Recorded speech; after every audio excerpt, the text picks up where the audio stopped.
Hey, what's up, everybody? This is Gary Owen with the Get Some podcast. I'm really excited about my guest this week, Desi Banks. I thought it was timely to have him on this week because last week when I had arguably the biggest name in comedy, Kevin Hart, the feedback was so positive, but it was also, it showed our grind, showed how Kev came on his way up and how I came up. And I thought this week, I said, let's get a young comic on there because we're in an age where the grind has changed. You know, when I came up, you were kind of at the mercy of TV networks, execs. There was no YouTube. There was no social media. So you could be really funny, but it wasn't on you to get your material out there. Like, a lot of people might have never seen you because of that, because there's a lot of comics that from, like I said, my era, from the late 90s, early 2000s, when I was grinding open micing, I just remember some funny people that I don't know what happened to them. I don't know what, I just never heard from them again.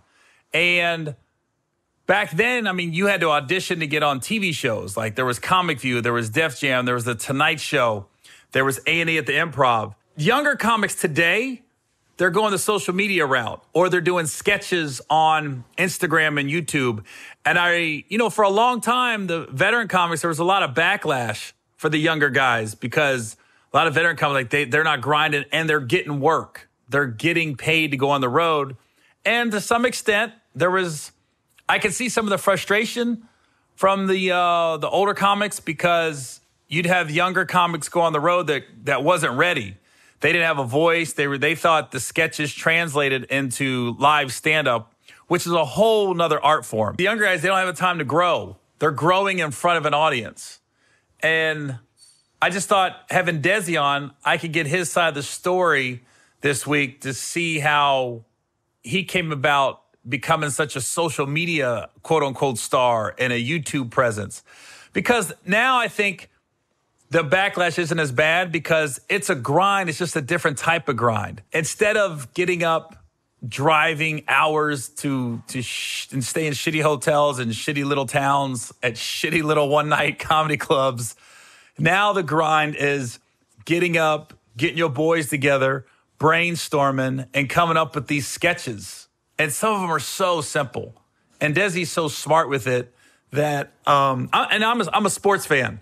So Desi, a lot of it has to deal with sports. So I enjoy watching his sketches because it kind of takes me back to when I was in high school. And then you realize a lot hasn't changed. Like the way Desi will describe a football coach or a football team, I'm like, that's exactly how I remember high school football.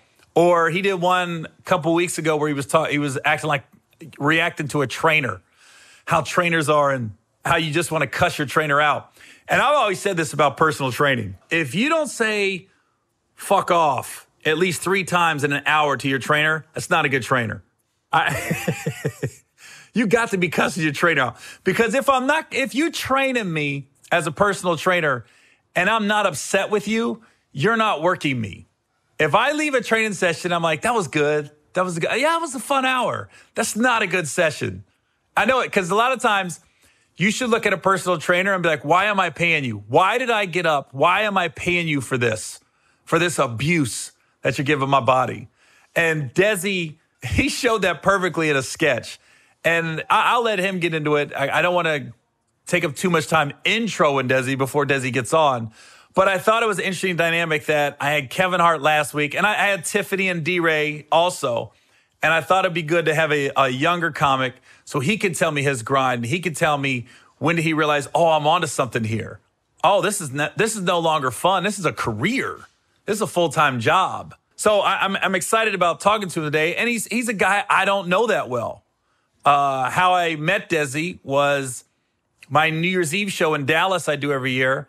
I got a list. And remember a couple weeks ago, I talked to D-Ray about this, how D-Ray got upset with me about my New Year's Eve show and his New Year's Eve show. And we had the same formula and the comics the pool is not that big to choose from.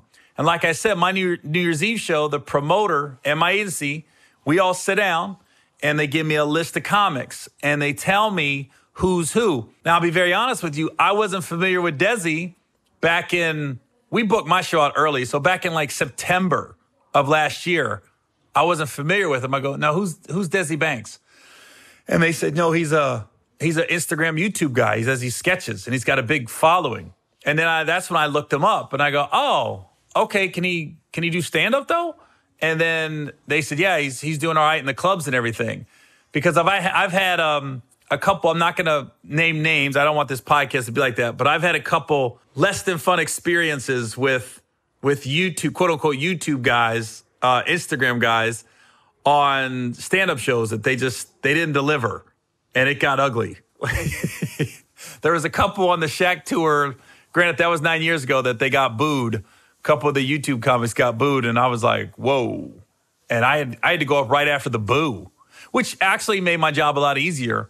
Because it made me look like super funny when you follow a boo, if you're halfway decent.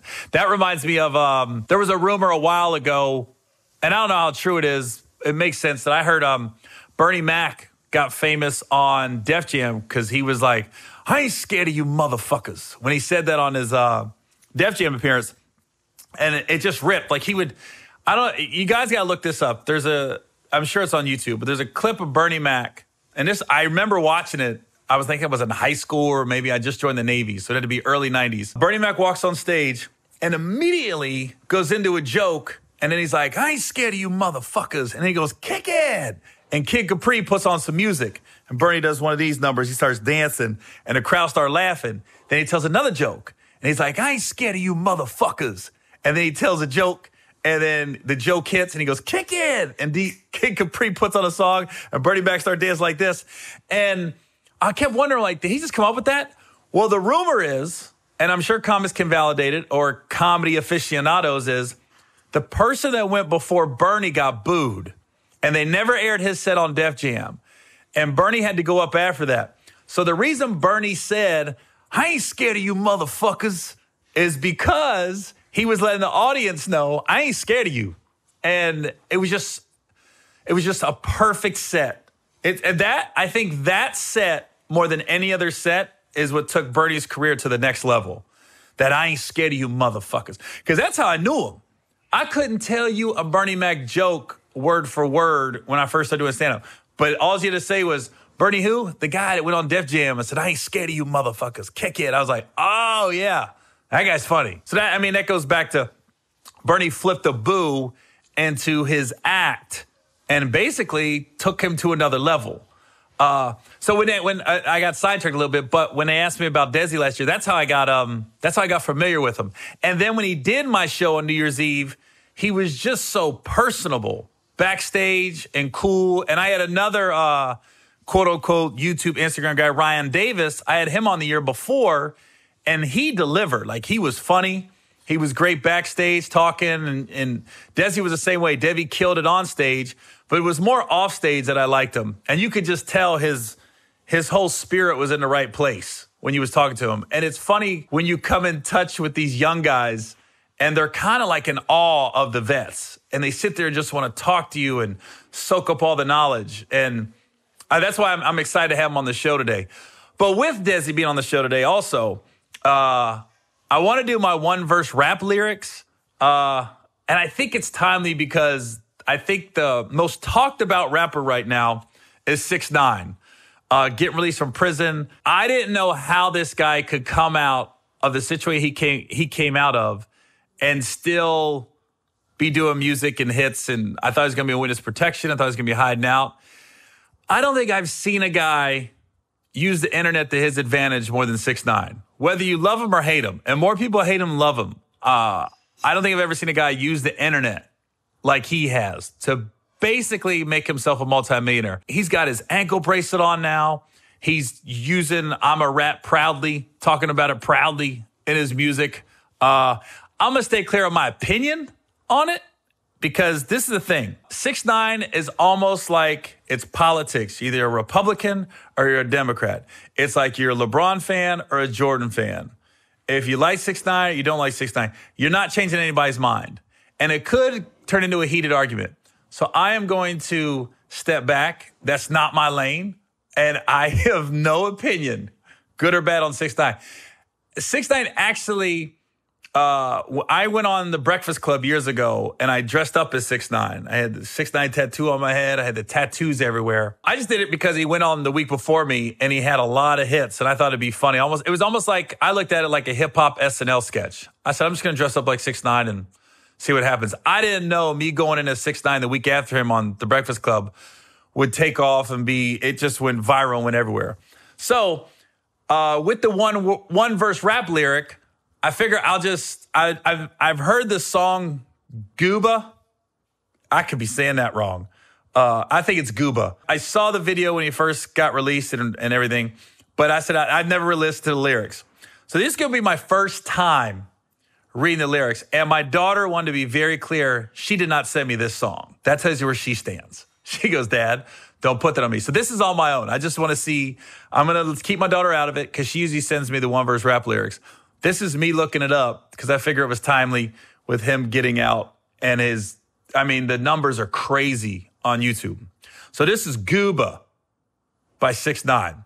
So I tell a N-word, don't dick ride, don't blick ride. Now, before I even get into the lyrics, listen. Last week I said N-word for the NBA Youngboy song, and I said black guy. I had people hit me up like DM, making comments going, N-word doesn't just mean black guy.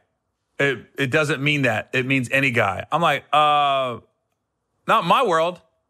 The N-word means a black guy in my world. 6ix9ine says, I tell an N-word, don't dick ride, don't blick ride. Leave it to the double thick thighs, twin sisters. Drop it down and wobble, wobble up. Miami booted up. She get down and gobble, gobble up because my money up. Slide, slide in the Bentley trucker, the Wraith trucker. Your bestie is a dick sucker. I big dub her. Assalamu alaikum, you big hater. You nothing but a hater, clout chaser. Okay. So this is basically, this is what he said. I tell an N-word, don't dick ride, don't blick ride. I guess that means don't be worried about what another dude's doing. Don't be on his dick. Don't be like, just be yourself. Leave it to double thick thighs, twin sisters. Drop it down and wobble, wobble up.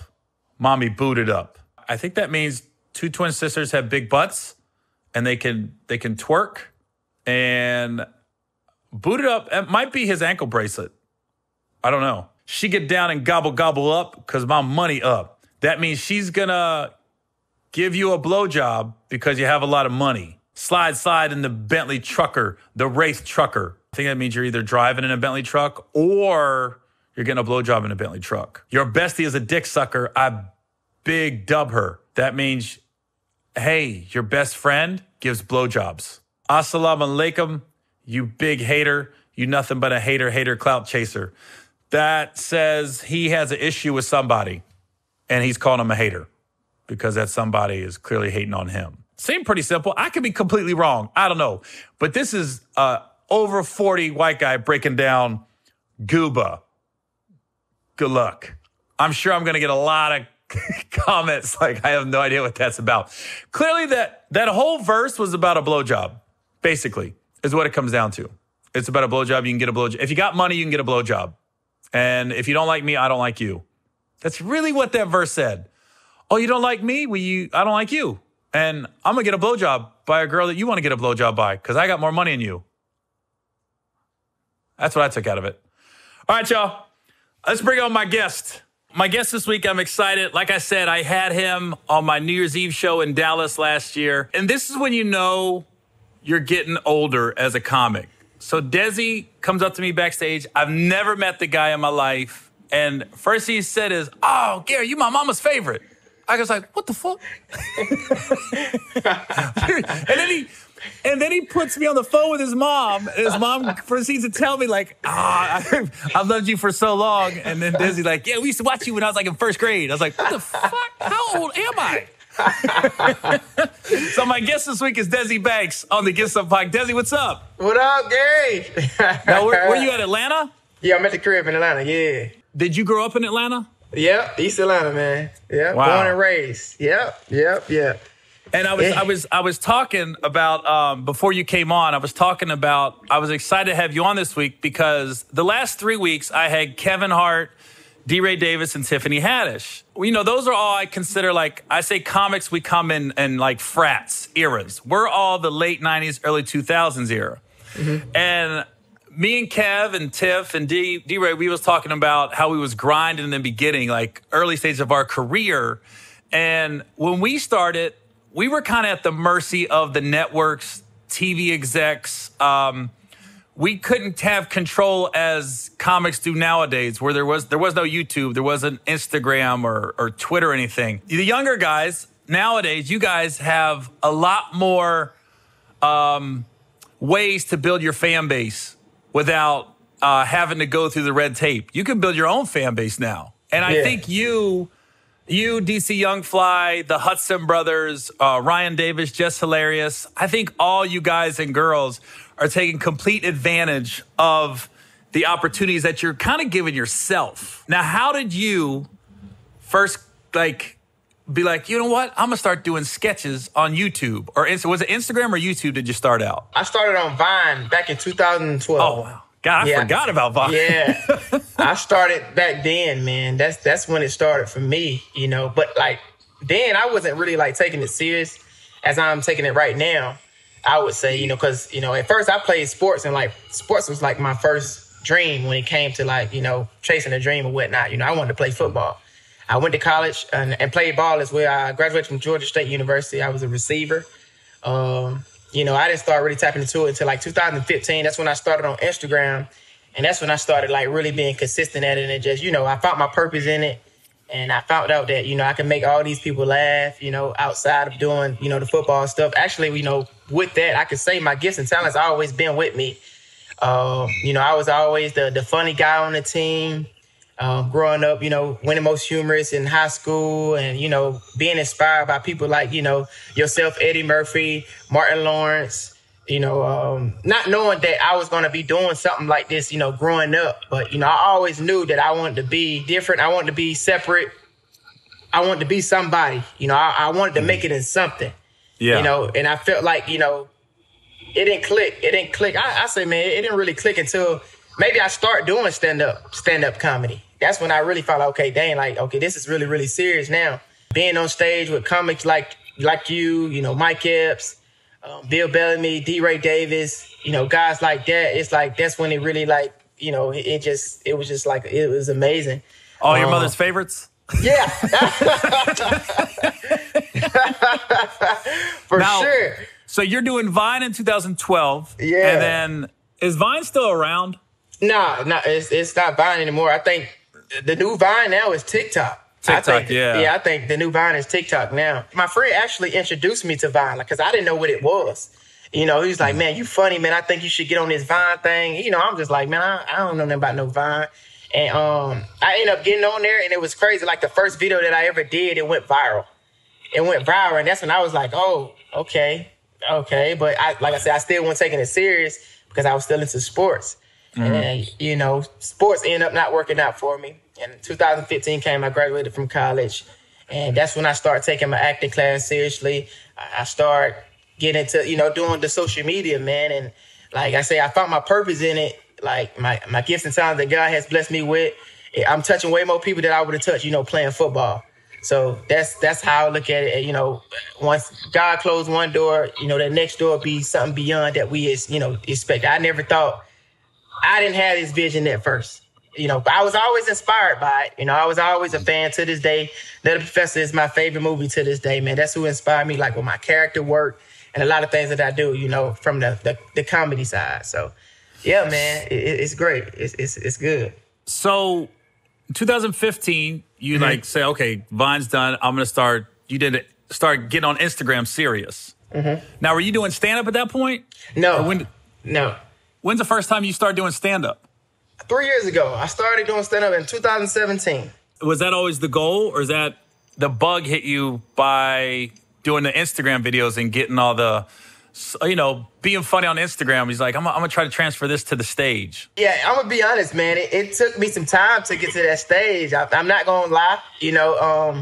it took for people to be like, man, you got to go to that stage. It's like, what's next? Because I feel like, when it comes to social media, you got to have something that you're going to be able to at least, bring some income in. That's going to, be able to take you to the next level, or, maybe get you some respect. I feel like that's a big thing. And if you want to be a great, if you want to be somebody that's on a plateau, I feel like you have to do what the greats did. That's the only way you're going to be respected if you want to call yourself a stand-up comedian, because that's totally different, I would say, from social media. Yeah. That's a whole nother level.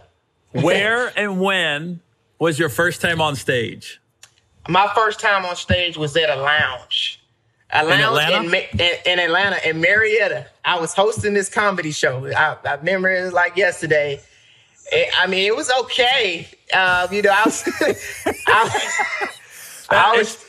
It's funny because you even saying that. It's funny because with social media and Instagram, and it's kind of similar to acting. You don't get the reaction right away. No. And so you press send, you put it out there, and then you're like, okay, then you can read comments or people repost, and you're like, okay, that was good. Yeah. Stand up, it's so immediate. You're almost like, oh, wait a minute. What just happened? Yeah. Yeah. It's no, let me do this, take over. No, it's like, it's now, and this is it. So you got to come with your A game. And I figured that out really, really quick. I would say, like, my first show, I'm up there. I didn't really have any jokes like that. I thought I could just come on and just try to be natural. It worked for a little bit, and then the engine started going down really, really quick. You said the engine started going down? And I was like, if I'm going to do this, I got to take this serious. So I had to go steady, but, I stayed consistent. Like, my first few shows wasn't what I wanted, but I said I wasn't going to give up, man. I had to keep going. And, the more I kept going, the more I was able to build my stories, you know what I'm saying? And I'm still learning and growing to this day. I feel like it still takes time when it comes to stand-up, man. My story's not where I want it to be right now. And, I got a lot of stuff that I want to add, towards it right now as well. That's the beauty of stand-up, though, is, you said your dream was to be an athlete in the beginning. Yeah. Athletes, especially pro athletes, their lifespan is so short. It's if you live to be 80 years old, your pro career, 5-6 years if you're lucky, 10 if you're great. You know what I mean? Stand up, you can do like Don Rickles. He went till he was 90 and just went out. It never ends. And I think you should get better with age. The longer you do it, the better you get. And you get more life experience. And it's great to see, and you'll see this because you have how many kids you have? You just have one, right? I just had one, yeah. I just had my first one, yep. Mm-hmm. See, and that's what the thing is, stand up, your stand-up grows as you grow. Yeah, because exactly. I'm sure you're talking about, I don't know, but having a newborn, and that's going to be in your act, and the shit you're going through at home with that. And then, they're going to go to school, and then they're going to get to high school, and it never stops. Yeah. And that's the beauty of it. Now, I see, before you came on, before I was introing you, I was talking about, it's funny, like, I didn't know you were an athlete, a college athlete. Yeah. But now it kind of makes sense because a lot of your videos are sports related. Yeah. And I was cracking up at the one you just put out about the trainer. Oh, yeah. Cussing them out. Because I always say this about personal trainers. Here's a few things people got to look for in personal trainers. And I think you hit it on the head with your sketch. One, your trainer should be in better shape than you. That's key. For sure. And two, you should cuss your trainer out at least 3 times in an hour. For sure. If you leave a training session and you're like, that was cool, that's not a good trainer. No way. You should be looking at them like, why the hell am I paying you? Why am I paying for you to abuse me? And you hit that so perfectly. So when you're coming up with your sketches in your head and you got your boys, do you have the same cameraman all the time? I record every video that you see. I record majority, all of them. I may have my friend hold the camera, or I may have my lady hold the camera. But majority, I don't really have like a production team when it comes to that, to record my skits. I try not to work too hard when it comes to skits, I just try to put them out, and when it comes to it, I just try to stay relatable and put out stuff that I feel like I done went through, and I feel like a lot of people will connect and they done went through as well. And I feel like if it's relatable to them, it's gonna work. You know, that's how I look at it when it comes to like stand up. If I can make these people relate, then I should be good. I remember Jeff Foxworthy said that about his stand up a long time ago. He said, "Man, if I think that's funny because it happened to me, I'm sure I'm not the only one that's happened to." For sure. And then he takes it to the stage. And so you're just basically coming up with these sketches in your head, and then you're calling your boys like, "Hey, meet me at the park and let's film this." Yep. Or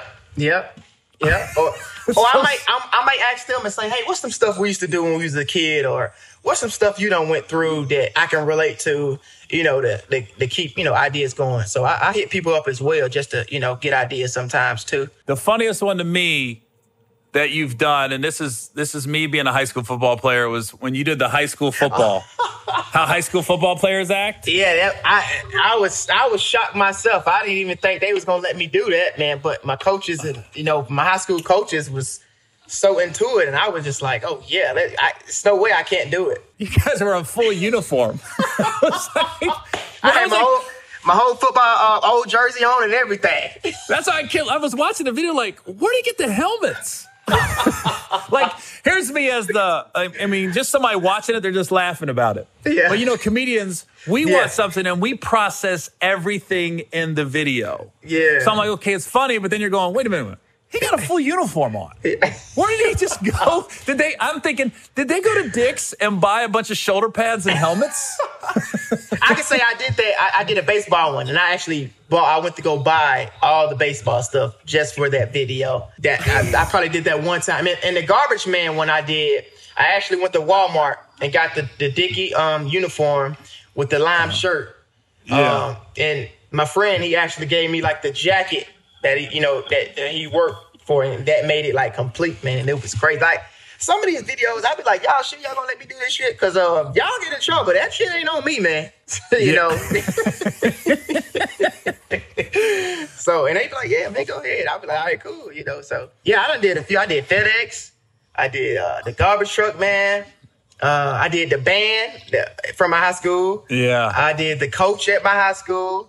I did the mailman, and it was crazy because like as soon as I did like the first one, it was like the other people like from different jobs started hitting me up. It was like, hey, I work for the mail people, or I work for FedEx, so you can use mine. I'm like, all right, okay, I can't wait to do it.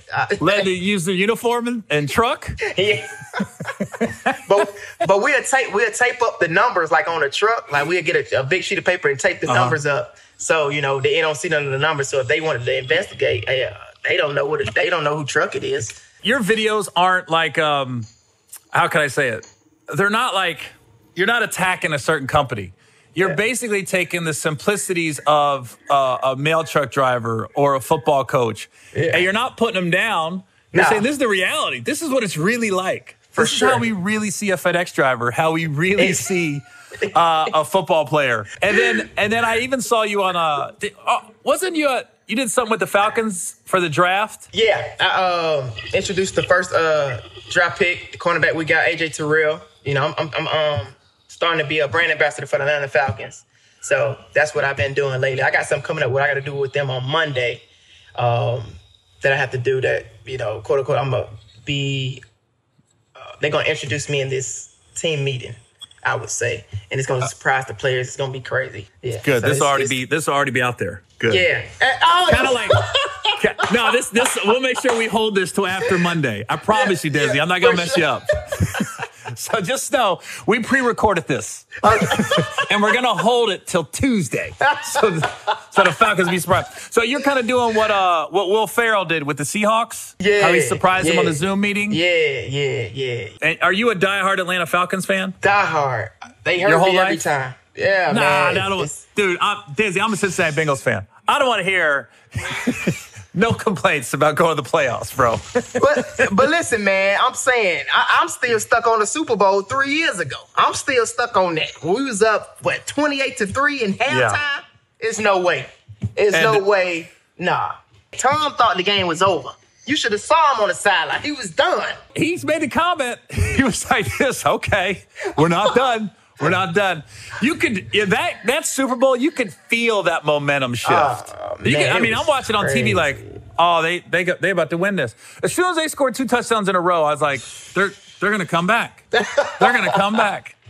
You know? No, yeah, exactly. It was crazy. Man, the city was sad. It was so sad, dog. Like everybody got quiet. Like everybody was ready to go turn up. Man, look, nobody Falcons won the Super Bowl. That would have been the turn up of turnips. Oh, my God. Nothing against Miami, New York, or any other city, but Atlanta winning a Super Bowl. Oh, my God. The first ever? Jesus Christ. Oh, my God. Jeez. Oh, my God. Y'all won the Super Bowl. No, we lost twice to San Francisco. Listen, same heartbreaking fashion. Now, granted, we weren't up 28-3, and this is probably... I don't even know if you was born yet. What year was you born? 93. Yeah, you weren't even born when we were at the Super Bowl, Desi. I'm gone your whole life. I don't want to hear no complaints. We were at the Super Bowl in 89, and Joe Montana got us at the end of the game. Threw a touchdown to John Taylor with like 30 seconds left. I was like, I can't believe this just happened. And I was young. I think I was in junior high. Now, how did the Falcons reach out to you? To be what'd you call it, a brand ambassador? Yeah, we actually, we reached out last year, but they kind of slacked on it because the season was going so bad, and they was like, nah, there's no point to use them, this year. And then I just started doing a lot of other things with like the NFL. I was being a part of the Pro Bowl. Like, and my videos was I was doing a lot of sports videos. So like the NFL saw that a lot of NFL players was like following me and just like repeating the stuff that I was saying. And I had this saying called "to the apartments." Some people were saying like, to the house or to the crib, but I had switched it up and I was just saying like to the apartments, just being like another house, when you go score a touchdown. It kept going viral, and like a lot of people in the NFL, man, they start like reposting my videos, things like that. And then I think they end up reaching out.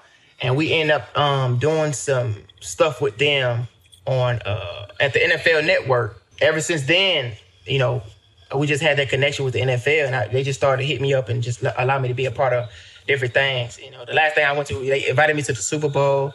So that was like my first Super Bowl, which was crazy. You went to the Super Bowl? Yeah, it was because of the NFL or the Falcons? The NFL. It was because of the NFL. And what were you doing at the Super Bowl? Chilling. Just hey, does he want to come down, chill? I was one of the hosts for the Pro Bowl. Being one of the influencers out there, just to get the people hyped up, because, it was Pro Bowl, it'd just be, people watching the players and whatnot. But I was like, one of the comic reliefs for it, and it was really great. It was a good experience. When you was doing the Pro, you talking about during the game or the week prior? The week prior, not the game, but the week. When they go through the drills, the Pro Bowl drills and stuff like that. Yeah, I was there. Because the Pro Bowl is something you could have been the sideline reporter and you could have did stuff during the game because nobody takes that game serious. Nah. I mean, you could have dressed up as a referee for sure. You know what I mean? It's just probably. I mean, that's what they're gonna have to get to now because the ratings are just dropping and the guys aren't taking it serious. I always said I don't know why the Pro Bowl ever left Hawaii. That was stupid. That's crazy. Yeah, that's crazy. That's a free vacation. For sure. Dudes. Yeah, they can't wait to do that. Yeah. I was like, why would you? This is nothing against Orlando. And then it rained. It rained when I was there. It rained. So it was like during the Pro Bowl? Really, yes. I think it's funny because you are mid-20s, like living a life that you've kind of created yourself that you didn't see coming. Nah. It's like you always hear about the American dream. It's like it's your version because you're such a sports fan. And, even as us just talking right now, the energy just kind of shifted when we started talking about the Falcons and Bengals. And I can feel it through the video camera. And I was like, dang, this dude's really a sports fan. And the fact that you're telling me, I played high school. I played football growing up. I played in college. And it was my dream. I realized, okay, that's probably not going to happen. Yeah. But I like to make people laugh. Yeah. Let me transition that. Yeah. And now you're telling me I'm at the Pro Bowl and Super Bowl. It's just almost mind-boggling to think. I mean, do you ever stop and think, man, 4 years ago? I would never thought this would happen. No. with sports being a part of my background, it just goes to show, man, like I'm a spiritual person where like your gifts and talents will take you. You know, it's like God knew I was always, you know, wanted to be a part of sports, and he still kept me in the sports world. You ever look at God and be like, yo, God, why couldn't you give me like 4.2 speed? For sure. Because I'll be there right now. I'll be in the league right now. You ever look at God and be like, yo, I mean, we cool, but dang, dude, come on. I'm a good too, God. No, for sure, man. I got a little sidetracked, and that's really, would you say what's the character that come to the apartments? No A, just apartments, right? Yeah, apartment, to the apartments. To the apartments. What's that character called? That's the hood character. That's the hood dude. He got a name? Not really. Not really? Nah, he's just a dude. Okay, explain to people. He my boy. He was going. He what's up, bro? He bro. Yeah. He big dog. He big bro. He everything that you want to call him, you know. All right, explain to people that might not be familiar what we're talking about when Desi Banks says we at the apartments. Take it back to the apartments, or he at the apartments. Mm-hmm. Explain to people what we're talking about and how that came about. Apartments is a place where I would say a lot of people in the lower class done came out of that situation. So when I'm saying that, I'm talking to the players that's been through that, you know, and for them to be in a place where they done chased their dream and got to that point, you know, that's why when I say it, they understand. You know, they understand, like, yeah, it's to the apartment. That's, you know, I came from that, you know what I'm saying? So I always try to do it from that level of, you know, inspiring people on that side, you know, and then just coming up with a new saying, you know, outside, because it used to be, I mean, people still say, you know, to the crib, you know, stuff like that. But, you know, I just to the house. To the house. To the crib. Yeah, to the apartments. But what about the apartments, though? You know, what about the people in the apartments? You know? So you was on, was this started on Instagram? Yeah. He was on Instagram. Yeah. And you just came up with this character that we never see. He's always just talking, right? He's just an announcer. That character is just an announcer for sports, and he's putting everything in his words. You know, like his spin move might. Oh, he just killed him. You know, his catch might be like, you know, oh, give me that. You know, it just might be different from like you know, oh, he mossed him, or everything is just different, you know. A fight that I may actually see like between like football players. Like I did one when it was between like a Georgia and a Georgia Tech player, but I added like a real life situation with that where like I probably got in a fight with my cousin, and like what my mom was saying, like, don't be doing that. Y'all in here breaking my shit. Now I'm gonna whoop both of y'all asses. Then it might be shit where they breaking shit up, and then the cousin may be talking like, see, yeah, I told you this ain't what you want. This ain't what you. But it be like real life situations where people done went through that. You know, it's just relating to those people. So when they see it, they be like, oh, this is hilarious. Like, yeah, this happened in my household. I try to bring that real life into it. That real life, man. I try to touch people on that level. You know, I don't want to, you know. So basically, you have a character on Instagram who lives in the apartments. I sound so white. I apologize. Yeah, that's probably homeboy. Yeah. That was the whitest I've heard myself ever sound, Desi. Thank you. I said, so basically, you have a character on Instagram who doesn't have a name, we never see, but comments on everything around him. Yeah. Would you say that's accurate? That's parlay.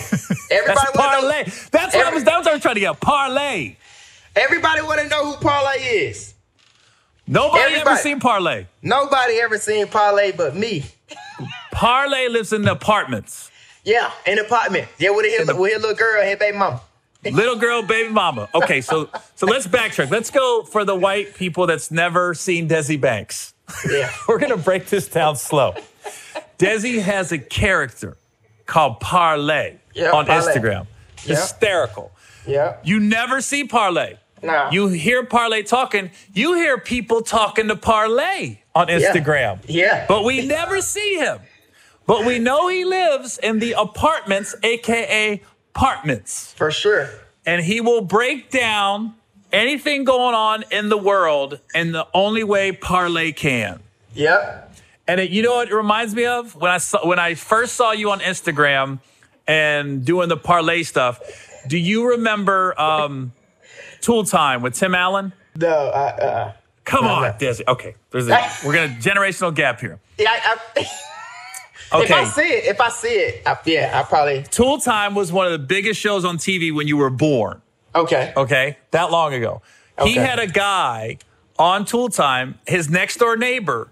He'd always go talk to him, and he would give Tim Allen sound advice on life. Like Tim Allen would freak out about what his wife was doing or his kids was doing. And this guy be on the other side of the fence, and you'd only see his eyes right here. Okay. And the fence would cut his face off. And it was hysterical on the show because he was giving great advice, and he was so cool with it, but you never saw him. So this guy was on this TV show for 8-9 years, and nobody ever knew who he was. You never knew who he was. And I remember he passed away a couple years ago. And when he died, that's the first time I saw a picture of him. I was like, oh, that's the guy from Tool Time? I never knew. Yeah. But when the first time I saw you do parlay, I was like, oh, it's kind of a hood version of, in a different way, that guy. Parlay gives advice the only way parlay can. I'll put it that way. Yeah. Now, I also see, like, you being a sports fan, you're like cool with a lot of NFL guys. Yeah, I am. That's a great thing. Do you remember the first time an NFL guy like reached out to you or an NBA guy reached out as a fan? Odell Beckham. Yeah, Odell. I was gonna say that's like your fan. Yeah, Odell was like the first one who like really start like supporting my work. You know, maybe reposting it in his story, and it's like ever since he did it, you know, I got his contact. Then Todd Gurley was like second. But that's a Georgia guy. That's an Atlanta guy too, right? Yeah, and he just came to the Falcons. So I think we might have a pretty good year, you know, this year with, you know, him being on the squad. So I can smell the Super Bowl a little bit. Really? Yeah. Is this parlay talking or you talking? Now, parlay at the pot, man. Yeah. You think the Falcons go to the Super Bowl this year? I mean, don't you think that your team is going as well? Listen, man, I'm not going to ever take away hope from an NFL fan. You got to have faith. We have to. You know, sometimes my faith, man, it do be up and down sometimes, man. It's like you give a person chance after chance after chance, man, but they just keep doing the same old thing. And it's like, Jesus, why am I keep giving these people these chances? Like, Lord. And the Lord telling you, like... Are you talking about Matt? You talking about the Falcons or Matt Ryan right now? Who are you talking about? It sounds like a Matt Ryan dig. I know you. Listen, Desi. I know you positive, and you ain't trying to get people. And you probably gonna see him on the Zoom call. I'm gonna be honest. Like what I think we need, man. To be honest, we need that swag back. You know, we haven't had that swag since Mike Vick left. Mm-hmm. It ain't been the same since Vick left, man. It's like when we had him, man. It was like, dog. I've said this numerous times. Like I think I've been just about every NFL stadium other than I think Kansas City and Green Bay are two I've never been to. But the Falcons, it's a club. In the middle of the day on Sunday, it's a nightclub. Yeah. And I've never seen so many black fans at a game. Like it is Chocolate City times 20. Listen, if you go like, for example, if you go to I'm from Cincinnati. If you go to a Bengals game, if you see black people at the game, you think they're with a player. You think, who's she dating? Whose mother is that? I've seen it. Who is he related to? Listen, I've seen it. I've seen people literally ask or say like, "Oh, she gotta be with somebody on the team." I was like, "Why?" Because let me say something. If you see a pretty black girl at a Cincinnati Bengals game, you assume she's with the player or coach. You assume. I can most definitely agree with that. Not in Atlanta. Nah, you know, you gonna see your whole family there. You know, your auntie gonna call you. She over there in section B, row 15. Your pops over there, and everybody just everywhere. People you done went to school with. You see your high school principal. You see everybody. Your coworker there. Yep. You gonna see a girl that worked at Magic City in '97? You're like, didn't you give my uncle a lap dance? Yeah. At his bachelor party? Yep. And especially when we play the Saints, that's like the crazy South game. That's like, oh, man. No, okay. Now, I will say that whole division, as far as like New Orleans and Atlanta especially, I've been to a Saints game. Now, that's just live. Yeah. But that's just New Orleans, or that's Cajun. They just live. Because I saw the one, and I put it on my Instagram. I went to a game a couple years ago. The Saints were playing the Eagles, and they played that song. I think it's an HBCU song where it's dun dun dun dun dun dun dun dun dun dun. Yo, Desi, this white dude and this white girl stood up and started dancing. It looked like they went to FAMU. It was like, what? I looked over. I was like, what the fuck? I mean, in step, had their beers. Yeah. But I was like, oh, so this ain't a white and black thing. They just partying in New Orleans. Out of stadiums, I would say New Orleans is probably the livest, just for an average game. Yes. Atlanta's a club, though. Atlanta ain't nothing to mess with at all. Atlanta they would support when we win it, man. It's like once we start losing, the fans just go. But if we start winning, you'll see them again. I would put it like this. Atlanta, you go to an Atlanta Falcons game, it looks like everyone has W-2s. It's like everyone here should be here legally. You go to a Saints game, you're like, what is going on here? For sure. Yeah, they got diehard fans, man. There's a lot of people getting paid cash only. Yeah. And then I'll say this, the loudest stadium I've ever been to is Seattle. Oh, okay. Have you ever been to a game there? No, I've never been to a Seattle game. Oh, Desi. I went to a game and I was in a suite and I couldn't hear the person next to me talking. Oh, that's crazy. It was that loud. I was like, yo. And then in Seattle, where the suites are, you can look down. It just looks like there's so much craziness going on in the stands. Like you can feel a move. But they built that stadium to hold the sound in. Yeah, that's crazy. They're smarter than everybody else. That's a nice city, right? Yeah. Oh, yeah, you'll like Seattle. I mean, you're doing stand-up now, but like me, I think I've been doing it so long, I've been to every major city in the country. Yeah. Like any city, once you're traveling, you take like your spots when you get there. You're like, okay, I remember this restaurant or this nightclub, or I remember this part of town. You probably really haven't cracked the Northwest that much yet, have you? Nah, not yet. I've been majority down south, majority of the time. I've been to Denver. I've been to Phoenix. Those are two great cities too. Yeah, that's about it. Is that the improvs you're doing when you go there? Yeah, the improvs. Yep, the improvs. Now, I did the stand-up live in Phoenix. Oh, stand-up live, yeah. Are you doing like one-nighters? Are you doing like a Wednesday? Or are you doing the whole weekend yet? No, I haven't got to weekends just yet. I just been doing one-nighters. Like I sell out one show, then I just add them like that. Yeah. So I've been majority doing the week. I just got offered a weekend show in July in Mississippi. I guess, it's a new club. Chuckles. Chuckles. I'm going to be there the last week of June. Okay. I got offered that too. People are going back on the road finally. Yeah. Zanies gave me a weekend, matter of fact. That was my first weekend. Oh, in Nashville? Yeah, they gave me a weekend and it went pretty good. So, that was cool. Yeah, but that's a hot room, man. And listen, I am not, don't take this the wrong way, Desi. I am not at all minimizing your talent. But there's some clubs in this country that you go to and you leave there, and you almost as a veteran comic, you want to call the younger comics and be like, look, that's one of them clubs that give you a false sense of security because they laugh at everything. The Columbus Funny Bone, they laugh at everything.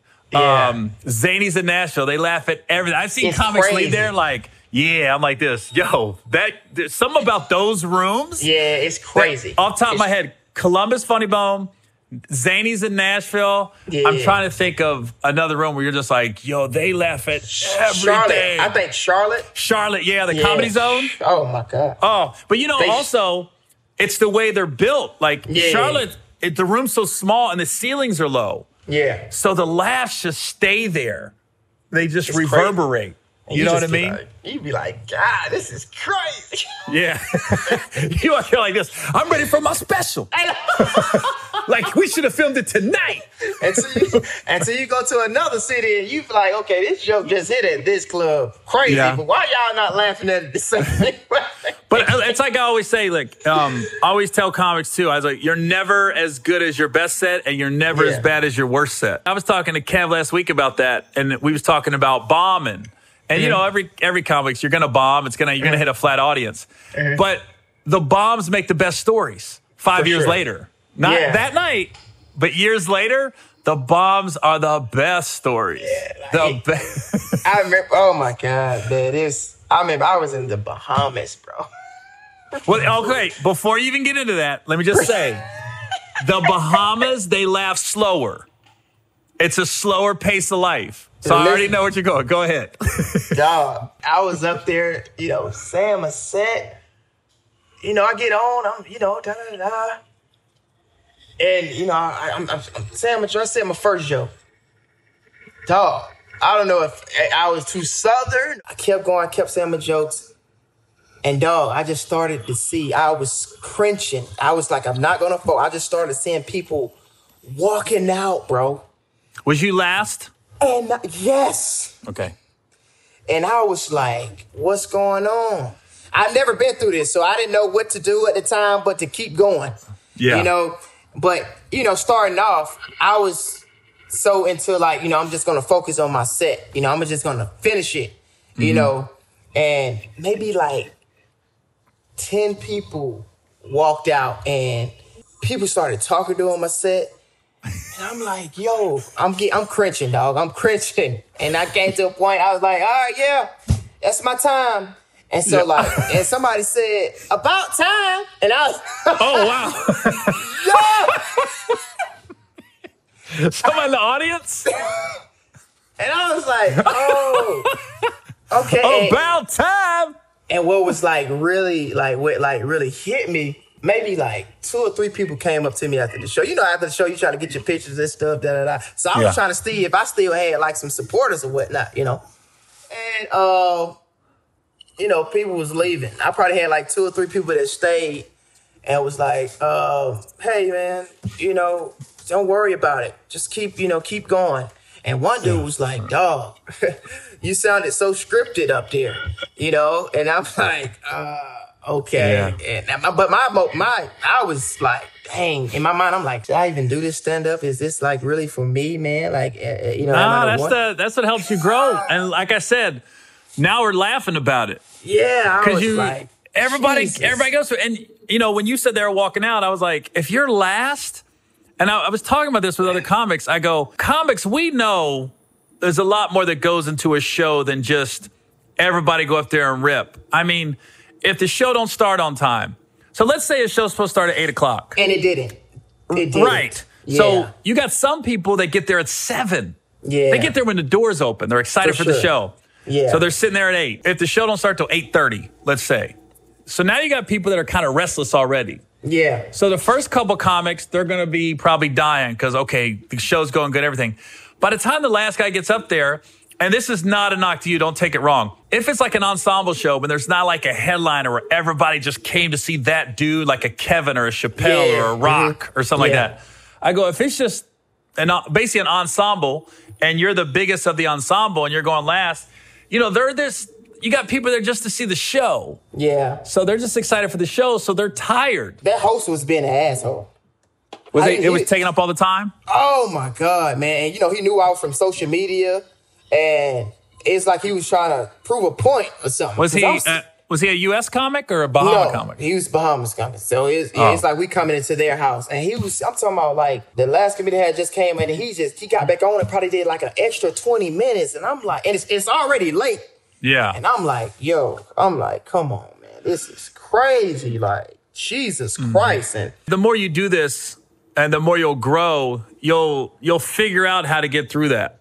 Yeah. Where, like you said, you were scripted. You were probably like, I'm just going to do these jokes. Yeah. Where the more you do it, Desi, you'll get up there and you'll address the host. Not attack him, you'll address him. You know, it's something simple like, damn, he just told all the jokes I was about to tell. I mean, something simple where you acknowledge that they're tired. And, they, you know, acknowledge that they're tired. Yeah. You know, acknowledge like, dang, you guys, I'm tired. Yeah. You know what I mean? That just comes with that. I've had that happen to me. And it's funny because that's why I think we're getting to a point where a lot of headliners, they bring their own openers. They bring the host, the opener, and everything because of things you just said. That reason is when you got people that you trust, you're on the road with, you know they're looking out for your best interest. And they want to see you shine. Where if some people, I mean, it's sad, but they don't want that to happen. They want to leave the show going, I was the funniest. For sure. And everything else. But what a lot of young comics don't realize is if you go long and if you leave that night going, I was the funniest, and the headliner struggled and stuff, that headliner's not going to want to work with you again. Exactly. That's not cool at all. You know? Yeah. They're really not. Yeah. No. And I said I couldn't wait. Once I got good, I said, I hope he see this shit. I hope you see me killing this fucking stages, you motherfucker.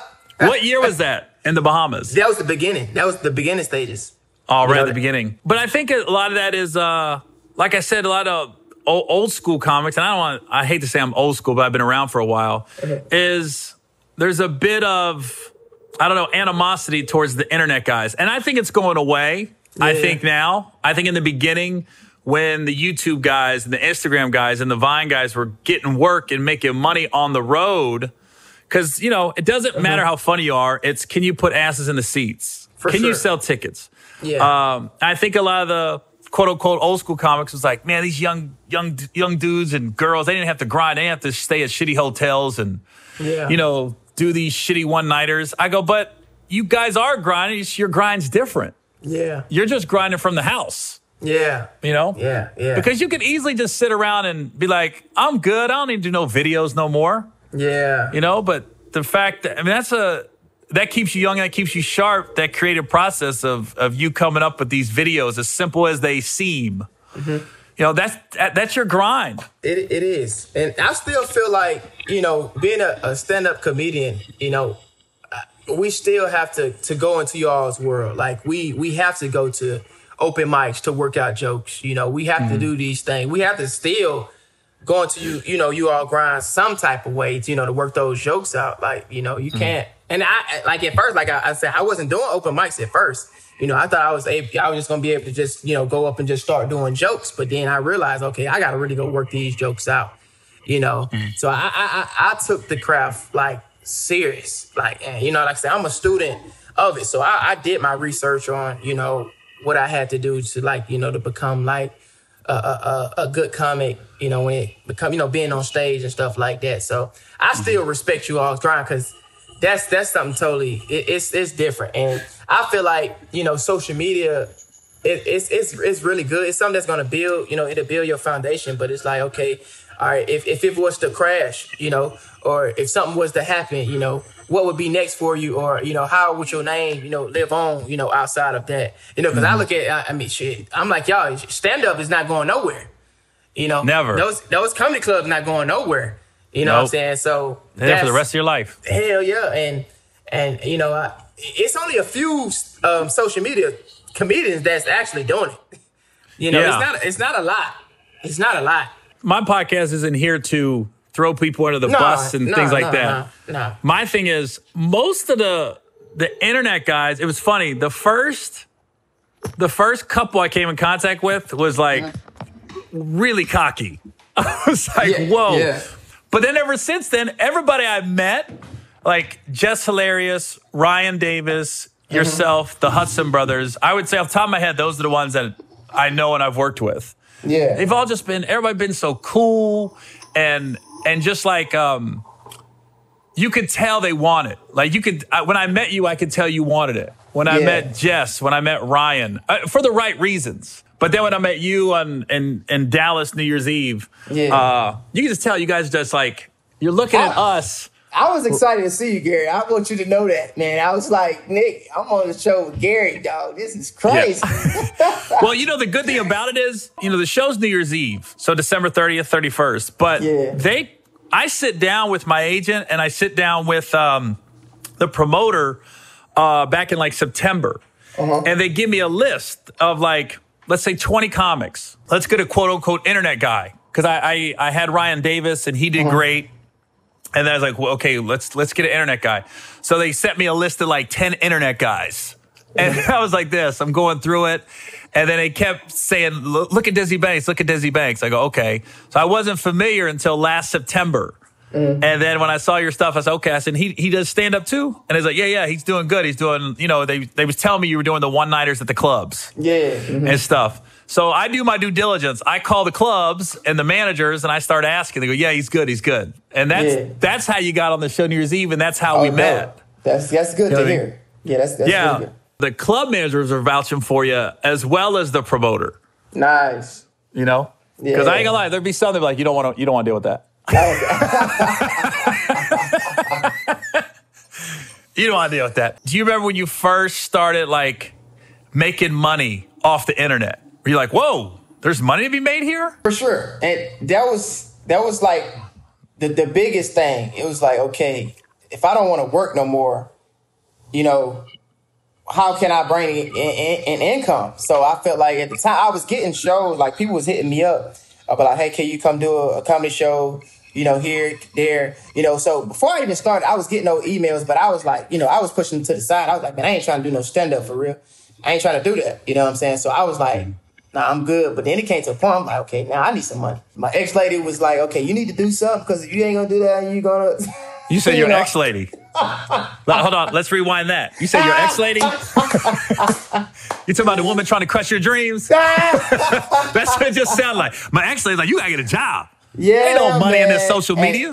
And that pressure was coming too. And I'm like, geez, God, what should I do, man? Like, and God, I was just hearing stand-up. I was just hearing it so much, And I got into acting class. What really made me stop, like for real, as well, when I got into acting class, I ended up booking a film called Love by Chance, man. And I was working at Smoothie King at the time. And it took me international. It was an international field. So I was like in Africa for like 11 days. Oh, you were filming? Yeah, I was in Africa. Wow. Yeah. So what part of Africa? South Africa, in Johannesburg. You can't just say I went to Africa and then move on. What was that like? That's a story in itself. There's not a lot of people that just book their first film and go to South Africa. Dog, we filmed some of the parts here, and some of the parts was filmed in Africa. So, I get over there, and I tell my people. I was working at Smoothie King at the time. I was like, I'm going to Africa for this movie that I was in because the premiere was over there as well. And I was like, so I'm just over there 11 days, and I'll let you know when I'm coming back. And I was like, okay, cool, congratulations. This the ex-girl you're talking about? No, this is my job. I'm talking about my job. Oh, Smoothie King. Yeah, Smoothie King. Hold on. Stop. Let's just stop for a minute. So, you're working at Smoothie King, and you go to your Smoothie King manager and say, I just booked a movie. I'm going to South Africa for about 2 weeks, and I'll hit you when I get back. Did the manager be like, I've heard of some lies? Yeah, until I showed them pictures and stuff, I got over there and I was thinking to myself, I'm like, dog, like, man, I'm in Africa for a movie. How old are you? I was 24. 24 years old. 24 or 25. Yeah, 24, 25. I'm over there. I'm like, dog, there's no way that I'm about to go back and make smoothies.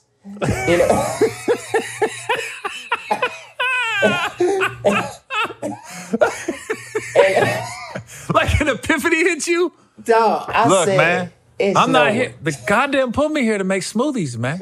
That's not my purpose. The Lord gave me a purpose, and it's not to make smoothies. Dog, it was not to make no smoothies. So time came to it, and I was coming back home. And my manager, he was hitting me up. He's like, hey, man, when you coming back to work? I'm like, bro. I said that I was lying. I was like, man, I got a few auditions and stuff. I got to do for these other movies, man. So my time is like really short right now. Because I didn't want to just like tell him I wasn't coming back. At the time I couldn't really say it. But like every time he called, I just kept coming up with excuses. And I just kept coming with excuses. And then eventually they saw it. They was like, oh, this is what you're doing. And they told me, yeah, bring my uniform back. Now, were you making any money on social media or YouTube at this time? No, man. You basically just stopped working at Smoothie King. It was like, okay, I got to have some income coming in. Yeah, and that's when I start. Like, I started YouTube though. I did start YouTube. I started YouTube, and I started put like different productions out. I came up with a short film that I did, and just creating like longer different skits on YouTube. And then once I start to see, like, I maybe probably, my first check was probably like $900. And I was like, oh, okay. From YouTube? Yeah. I'm like, whoa, okay, this is pretty cool. I'm like, that's okay, for the month, right? YouTube pays monthly. Yeah, it's for the month. I'm like, $900. I'm like, okay, it's okay, you know? Yeah. And I started telling me, I said, yeah, I got some bill money now for you. You know what I'm saying? I could help you with these bills, and, you know, I can help you with some stuff right now. Yeah. And, you know, I was like crazy. All my money that I was making was really just going to like the bills. I was feeling like really bad. I'm like, man, this is not cool, man. I'm sick of this. And she's not happy about this. She don't really care about this shit, you know. And I just felt like my money was getting taken. I'm like, man, you know, I just kept grinding on the YouTube. I kept grinding on the YouTube, like really, really hard, you know, the social media. And the income started going up even more, you know. And I was at a place where, okay, I was able to be I was ready to be on my own. You know, it was already depressing at the time anyway, because I was so forced to start making money as soon as possible, you know, that it ended up opening up for me, like I said. And then, like, okay, it came to the point, okay, YouTube money I was like, okay, it's okay. And but it's not what I need. If I want to get my own spot and if I want to do these things, I got to do something that's going to help me. So that's when I start I got to stand up. Because so hold on. You were living at home this whole time? Yeah. Back with your mom? No, I was actually, it's sad to say, but I was actually staying with my ex-girlfriend. Ex-girlfriend? Yeah, I was so that's why she was mad. She wants some help with the bills. Yeah, Dad. Okay. I take it back. She's not as evil as I thought. No. I thought, this is what I thought, Desi. I thought you were living at home with your mom. You got a girlfriend, and she's trying to regulate on your dream. I'm like, you don't have no right to regulate. It was that. It was that. You know, but it was like every dime that I got, it went to her. And it was like, she still wasn't like really believing in like my goals like that. She didn't really want to come to my show. She didn't really think it could really even happen for me. You know what I'm saying? Like, but she probably never saw it. No. I hate that. I just did a commencement speech, and I said, I'm not going to be the one to say you can do everything you want to do in life, because you can't. I go, the key to life is to find your passion. For sure. And chase your passion. Because when I met my wife years ago, she told me, you know, do you have a plan B? And I was like, there's no plan B. I'm going to be a stand-up. Exactly. And I was like, and I told her, I looked at her face, I said, I'll make it. Her dating guys in LA and meeting guys in LA. In LA, and I don't know how it is in Atlanta, but in LA, everybody's got like 2-3 hustles. Yeah. If they don't have a real hustle. Yeah. And I told her, I said, I don't have no money right now. I got nothing. I had an S10 pickup with a crack in the windshield. I said, but if you stick with me, I said, I'll make it. I know I'm funny. I will make it. I don't know how. And she said she had never met a dude that just didn't blink when he was talking about his stand-up. I was just like, I'll make it. People don't, if they don't see that, they'll never get it. They'll never get it. And then it's just in you. It came to a point like when it started to happen for me, like I was doing shows and other problems was coming, like, you know, oh, you don't have time for me, or, you know, and, you know, or, you know, it was just so much, bruh. And I'm just like, you know, she was not happy with where she was at. So like her words was coming on me, you know, and I'm trying to like support her and everything. I'm trying to fix every problem. But it's like, you know, once I fixed every problem, more other problems came. It's like, okay, I just can't be perfect with you. You know what I'm saying? So it's like, I don't know what to do. You know what I'm saying? So it came to a point, it got so depressing on me, man. It was really, really bad. I wanted things to work out, but when it came to a point, it's like when a person who used to, be the higher in the house, become the low end. It's like now, I ain't gonna say like I didn't need you anymore. Because like even time, like I still did my part. Like no matter what, I didn't never have my hand out. I was always like if I did get some money from, I always pay it back. You know what I'm saying? Or I would go cut the grass, or I go help my uncle to help, with my bills or whatnot. I didn't have much, but I did my part. It sounds like you were always, if you didn't have income, you were finding a way to get income, whether it be cut grass. I always found a way. I always found a way. I just didn't want to go get a job. And that's the thing. She wanted me to go get a job. I don't want to get a job. I want to do this. Like it is a job. Yeah, it's a job. Yeah. When you're saying I don't want to get a job, I mean, you're working. But that's the thing. People that aren't happy with their job, I'll put it that way, they always try to make people that are happy with their job feel guilty about it. For sure. So like your job, basically your job, Desi, is to entertain people. Whether that's being a stand-up, whether it's your YouTube videos, Instagram, your job, and you're getting paid to do it, is to entertain people, make people laugh and smile. That's your job. Yeah. And I hate it when people be like, that ain't no real job, or they make you feel guilty about enjoying your job. Like, that's not a hard day's work. I go, yeah, not to me, but I like my job. I like going to work. Exactly. Like, I'm going stir crazy with this lockdown. I want to get back on stage. Exactly. Like, Jesus Christ. There's so much I want to talk about. But now you got a new girl who's clearly supportive of your dream.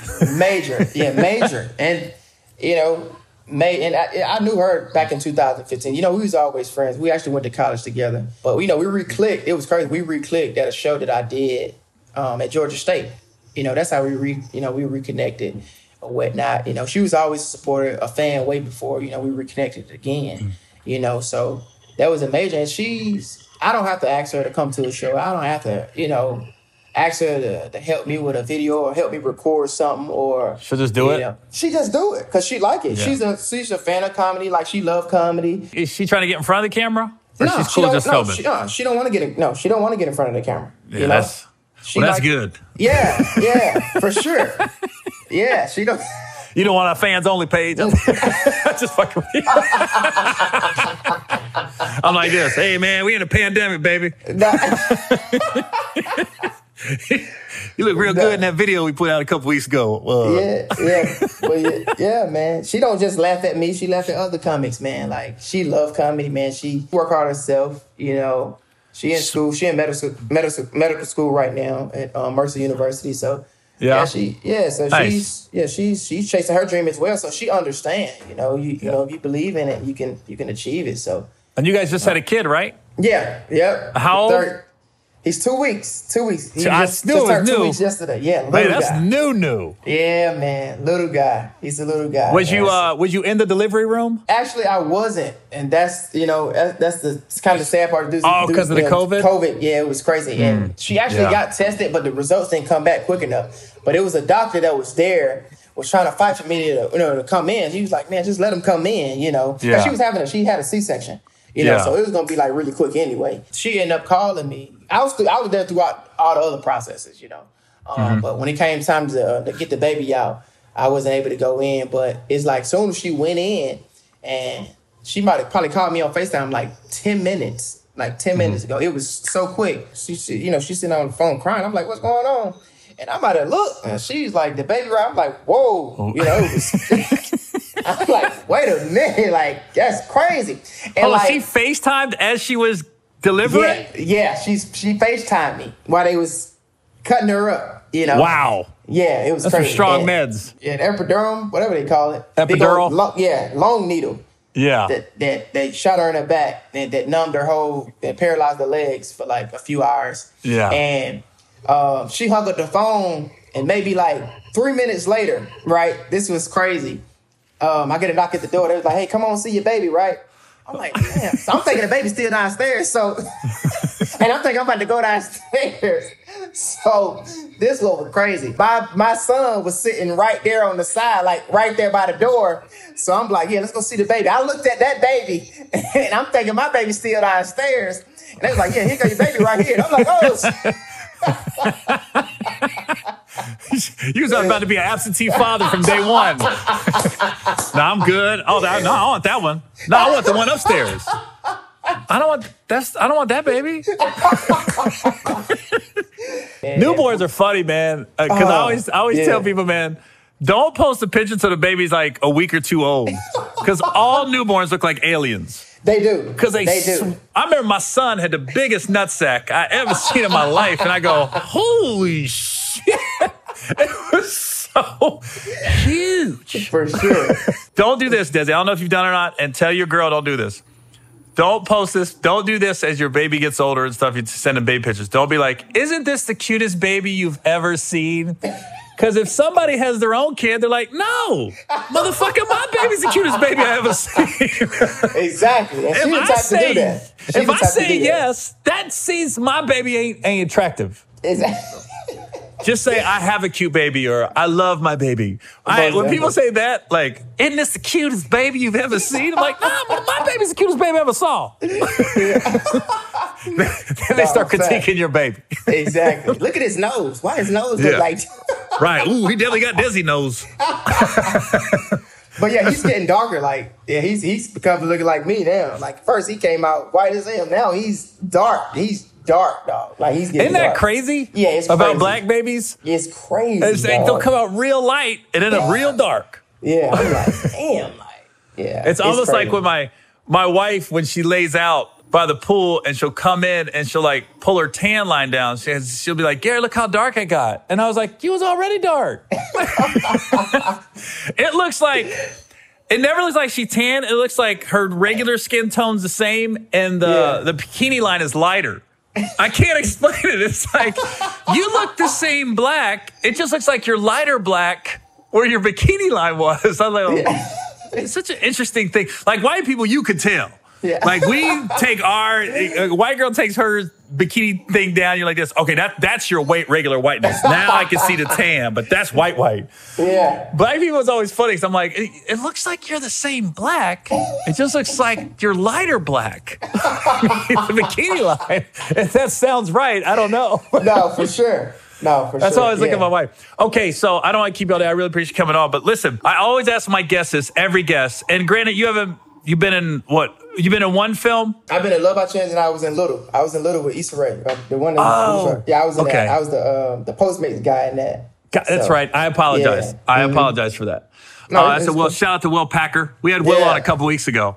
Nice. So if you could work with any actor, your dream role, who would it be? Eddie Murphy. Eddie Murphy. Yeah. I can see that. Yeah. I can see you saying that. And it's crazy. I auditioned for the Coming to America. I did pretty good. The two? Yeah. It's going to happen for you, man. I can, just by talking to you and knowing you the way I do it and actually seeing you do stand-up on my New Year's Eve show, I didn't watch a ton, but enough to hear the crowd and see your stage presence. I mean, it's just a matter of time. It's just a numbers game. I mean, you're going to have a few more Bahama shows. I'm not going to lie to you. Yeah, but just when it happens again, Desi, just address it. Just address it. Gotcha. Be like this, man. That's tired. That's funny. They was walking out. I didn't know what to do. I didn't know what to. I'm like, should I get off? Should I keep going? In my mind, I'm like, man, just finish. Just don't lose yourself. Just finish. And I finished, man, but it started off probably 150 people in there, and once I got off, it was probably 40 people. Yeah, it happens, man. I'll tell you that though. That's a way better story than I went to the Bahamas and had a good show. Great. That's a great story. I always tell people what I want to happen with my podcast is I want in 5 years for people to come back and be like, dang, it happened. So I've tried to put out in the universe. So Desi Banks would love to work with Eddie Murphy. Yeah. Dream role. That's it. So I hope it happens for you one day, man. Well, look, man, I don't want to keep you long. I know you got a 2-week-old baby. As a dad, you have nothing to do. Is she breastfeeding? Yeah, she breastfeeding. You have nothing to do, bro. He loves titties. That's good. He's a sucker, man. He's a sucker. But yeah, man. You call my son a sucker? Yeah, he's a sucker, man. He love black women. He love black titties. For sure. And also, man, these shows, man, if you ever need any, let me start it off for you again, man. I'd love to be a part of your shows as well. Yeah. Hey, listen, next time I come to Atlanta, I'm going to hit you up. I want to do let's do a sketch. For sure. Let's just come up with something, man. Let's do it. I'm with it. You know what I mean? I love watching nothing wrong with the other ones, but your sports ones are the best to me. Oh, yeah. Because I'm a sports fan. For sure. You know what I mean? And and I guess I'll talk to you when the season starts. And I'll talk draft. Did we play all this year? Nah, we played it 2 years ago. Every 4 years. Okay. Yeah, we got you a couple years ago when AJ Green caught the pass at the very end. Yeah, I remember. I was going nuts that game. Yeah, I was at that game. I was going nuts. I remember. Yeah. I had to get security to escort me out because I was talking too much smack. I had a big Bengals robe on. I got this bathrobe a fan gave me. It's a huge Cincinnati Bengals. I can actually see you in that. That's my Ric Flair robe, I call it. All right, man. Well, look, I appreciate you coming on. Best of luck in the future, and I'll see you on the road whenever this thing gets over with, this pandemic. Thanks, man. I appreciate the opportunity. All right, man. Thanks, Desi.